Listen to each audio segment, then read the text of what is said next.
So let's get the inside story on the memo from the man in charge. Devin Nunes is the chairman of the House Intelligence Committee that released this document. Mr. Chairman, thanks for joining us. Great to be with you, Brett. What do you think the biggest takeaway from this memo is in your eyes? Well, I'm sad that we had to get to this point. We should have never been here. It's unfortunate. I didn't want to have to do this. But the sad part is that I have an obligation to the American people when we see FISA abuse, so these are secret courts that exist, to target for foreigners, for catching terrorists, for catching people who might be bad actors. And the American citizens that are represented before this court have to be protected. And the only place that can protect them is the U.S. Congress when abuses do occur. Did you write the memo? So it's not a place we wanted to go. It's not a place we wanted to go, but it's where we had to go. Did you write it? Myself, Trey Gowdy, our two investigators, and then obviously checked by the lawyers and the rest of our committee members. Did you read the actual FISA applications? No, I didn't. And this has been one of these bogus news stories that have been put out. So the agreement we made with the Department of Justice was to create a reading room and allow one member and two investigators to go over and review the documents. I thought the best person on our committee would be the chairman of the Oversight Committee, Trey Gowdy, who has a long career as a federal prosecutor, to go and do this. And then they, over a series of meetings, would come back with their notes and brief the rest of the committee members. Did you or anyone on your committee coordinate in any way with President Trump or the administration on the release of this memo? No, in fact, we opened up this No, in fact, we opened up an investigation into DOJ and FBI for FISA abuse and other matters last summer, in the summer of 2017. How about with President Trump's lawyers in any way? No. Outside conservative groups, just one today put out an ad that's targeting Rod Rosenstein, the Deputy Attorney General, saying that he needs to do his job or quit. It seemed like it was timed out, but did you work with any outside groups in the formulation of this memo? No, I didn't. In fact, I personally like Rod Rosenstein. But look, the bottom line here is both Mr. Rosenstein, Mr. Sessions, Attorney General Sessions, and Director Wray have work to do. And they can't start doing their work to root out the problems if you don't admit first that you have a problem, and they've been unwilling to do that. But no, I don't work with outside groups on this. The FBI, DOJ, other intel agencies all say there are material omissions in this memo. What did you leave out? Is there justification for the FBI behavior you detail in this memo that we have yet to learn? Yeah, so we looked specifically at just FISA abuse. We wanted to keep sources and methods out. If you remember, 10 days ago, we were accused of a lot of things, especially that we were going to disclose our nation's top secrets. I think everybody's learned that was a total fallacy that was put out by the left and the mainstream media. We didn't disclose any secrets. Part of that is we had to take all of this information and reduce it down into a summary with just the pertinent facts about the FISA abuse. The only area that I am familiar with that we left out would be the history of Carter Page.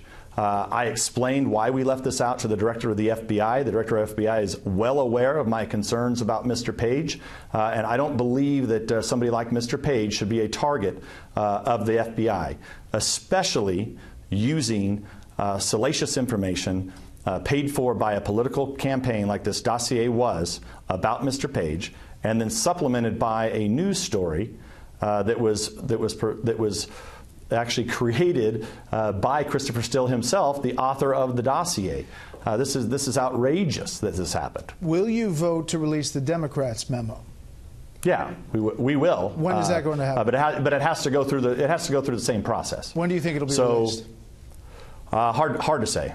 I don't know yet. We haven't even. I've only read through it once. We're going to have to go through and scrub it again. And let's not forget, these are the same Democrats who never wanted to start an investigation. These are the same Democrats who blocked our subpoenas or tried to block our subpoenas back in August. They tried to block our ability to go and get the records from Fusion GPS that led to a lot of the discoveries in this investigation. So these are not honest actors. They know they're not being honest actors, and I get tired of playing whack-a-mole every day with the Democrats on this committee who never wanted to start this investigation in the first place. Democrats are criticizing a lot, as you can imagine. I'm sure you've heard, but they're jumping on one particular part of the memo in particular. The number 4, the memo states that then Deputy Director of the FBI, Andrew McCabe, quote, testified before the committee in December 2017 that no surveillance warrant would have been sought from the FISA court without the Steele dossier information. Democrats say he never said that, did he? Yeah. I mean, it's a summation of a long interview, and that is definitely what he said. Not to mention, we have other witnesses who said very similar things. So the fact of the matter is, the main things that were used to go out and get this warrant was the dossier and the story that corroborated the dossier. So why not and then put McCabe's quote in there or release the transcript? Well, that would be a whole process that we'd have to go through. Actually, the quotes, I think, are pretty damning themselves. So I wouldn't mind doing that, but we would have to go through a whole process to release transcripts. So you were getting to the point about how much of the FISA applications relied on the Steele dossier. What was the characteristic? You said they were integral, or it was integral? Yeah, they wouldn't have received a warrant without the dossier. The dossier was presented to the court as if it was true. The court was not told that the Democrats actually paid for this. And just step back for a moment. This is not trying to go after some terrorist. This is about the FBI opened a counterintelligence investigation into the Trump campaign in the summer of 2016. That's what happened. And then they got a warrant on someone in the Trump campaign using opposition research paid for by the Democratic Party and the Hillary Clinton campaign. That's what this is about, and it's wrong, and it should never be done. Is it true that the FBI led the FISA application with the dossier? Yeah, most of the largest percentage of the entire application has to do with the dossier and then using the news story to corroborate the dossier. There are Democrats on your committee talking on another channel today who insisted that the FISA court was told of the political nature of this information. Take a listen. Is there anything inappropriate, do you think, about a partisan political document, the Steele dossier, being used in an application to surveil an associate of a presidential candidate, in this case Carter Page, especially if that fact is not disclosed in the application? Is that inherently wrong, do you think? Jake, that fact was disclosed. It was disclosed to the FISA court that part of the evidence was from a politically motivated source. True? No. I mean, this is things I said earlier. I mean, these guys tell so many lies, you can't keep track of them. That's not true. No. The court was not made aware. And I would think that a judge, if the judge knew that, hey, we have an investigation of the Trump campaign, we're going after this Trump campaign advisor, and oh, by the way, Hillary Clinton's campaign paid for all this information. If that did happen, which it didn't, but if that court did know that, the judge would have to be, I think, considered very suspect. But I don't believe that happened at all. The former FBI director, James Comey, I know you heard in John's piece, tweeted out that's it and went on to criticize this entire operation. Your thoughts on that tweet and Comey's reaction? Well, Mr. Comey had a chance in January, February, March, April, I believe all the way till June, to come clean on who paid for the dossier. He was asked about it in January, and he said very clearly that he knew that Republicans had started the dossier, which was a lie. And then, when asked and probed further, well, who finished the dossier, he didn't know. Now, maybe he was lying, maybe he didn't know, but both seem to be a problem. So Mr. Comey's welcome to come back, tell us when exactly he learned that the Democratic Party and the Hillary Clinton campaign paid for the dossier. He's welcome to come back and share that information. But I think the American people understand that the FBI should not go to secret courts using information that was paid for by the Democrats to open up investigations and get warrants on people of the other political party. That's the type of stuff that happens in banana republics. Comey said in testimony that some of the dossier is unverified and salacious. Are there parts of the dossier that are true? What? That Russia is a country and Carter Page is a person? I mean, other than that, I don't know anything. So you don't know anything that's been corroborated by intel as a part of that dossier?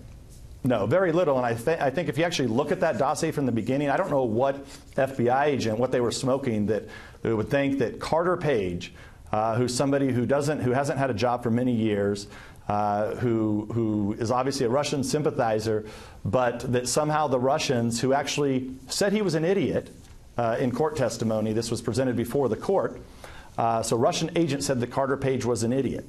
And do you think that the Russians were going to offer him like a 19% share of the major oil company in Russia? I mean, this is crazy.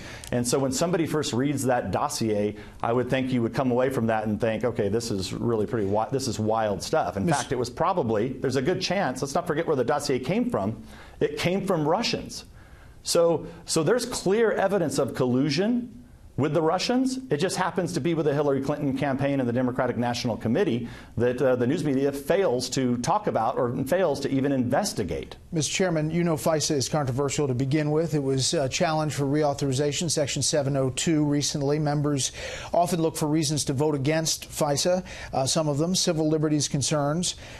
Wasn't the cart before the horse here? Was the memo withheld until FISA Section 702 was voted on by Congress? No, so remember, 702 is different. It Understood, it's different, but it still affects the overall authorization. But we found no abuses within 702. I made that clear to my colleagues. Don't forget, the FBI and DOJ stonewalled us. We had to subpoena documents in August. We had several meetings all through the fall trying to get documents. Remember, at the beginning of January, people tend to forget this, when the FBI director and Mr. Rosenstein tried to do an end run around our committee and attempted to go to the speaker so that we would not hold them in contempt. That was not until just a few weeks ago. Right. So it took Let me ask you about that. January 10th, there was supposedly a meeting where Rosenstein comes up to you about document production, and it got fairly heated. Is that accurate? Look, I mean, I've had several meetings with Mr. Rosenstein, and I like him personally. And I think that he can fix the problems over at DOJ, and we're willing to work with him. So you don't think he should be fired from his job? Well, look, that's not my decision. All I can say is that Mr. Rosenstein has a long career. But look, he's never really been in Washington, D.C. But you know there are some members who are using this to question the Mueller investigation. Are you separating the two? Well, I think what's happening is I think the mainstream media and the Democrats are tying this to the Mueller investigation because they're trying to perpetuate this nonsense of obstruction of justice because they've left the Russia collusion issue. They know there was no collusion. And you know, I've been saying this for a year now that there was no evidence of collusion. Are there other memos? So now you fast forward. Are there other memos that are going to come out? Are there other memos? You said this was phase one. Yeah, so this completes just the FISA abuse portion of our investigation. We are in the middle of what I call phase two of our investigation, which involves other departments, specifically the State Department and some of the involvement that they had in this. That investigation is ongoing, and we continue to work towards finding answers and asking the right questions to try to get to the bottom of what exactly the State Department was up to in terms of this Russia investigation. Quickly, Mr. Chairman, some people have called you a Russian agent. Others have said you should be fired. The barbs today on cable TV were pretty amazing. Your thoughts in dealing with all of this in the job that you have? Yeah, it's actually quite enjoyable because we have the underlying facts. We've been investigating this for a really long time. So you know that you're over the target when you're being attacked from all sides. Mr. Chairman, we have to leave it there. The computer's going to cut us off. We appreciate the time, sir, and we will follow it up. Thank you, Brett. Thank you.